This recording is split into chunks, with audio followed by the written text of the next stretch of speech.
পরকীয়ার জেরে একই পরিবারে ৩ দিনে ৩ জনের মৃত্যু। বর্তমানে আমাদের সমাজে পরকীয়া এমন একটা ব্যাধি হয়ে দাঁড়িয়েছে যেখানে মানুষ বিয়ের পরেও প্রায় অবৈধ সম্পর্কে জড়িয়ে যাচ্ছে।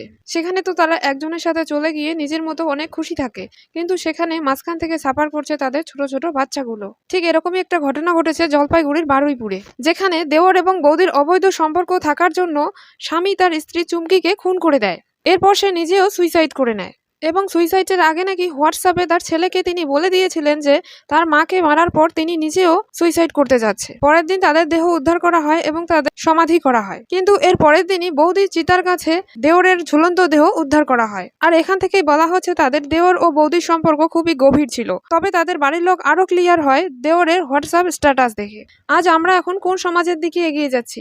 আমাদের সমাজ যতটা এগিয়ে যাচ্ছে, মানুষের মন মানসিকতা হয়তো বেশি তার থেকে নিম্নমানের দিকে চলে যাচ্ছে। আমার প্রশ্ন হলো, যদি তোমাদের সেখানে ভালোই না লাগে, একজনের সাথে যদি তোমরা সংসার করতেই না পারো, তাহলে তোমরা বাচ্চা নিচ্ছ কেন? শুধু শুধু সেই বাচ্চাগুলোকে কষ্ট দিয়ে দিচ্ছ। এখানেও ঠিক একটা 14 বছরের বাচ্চা রয়েছে, সেই বাচ্চাটি একদম ভেঙে পড়েছে তাদের বাবা মাকে হারিয়ে। আপনাদের কি মনে হয় এসব পরকীয়া সুস্থ সমাজের কাজ? কমেন্টে বলে যাবেন।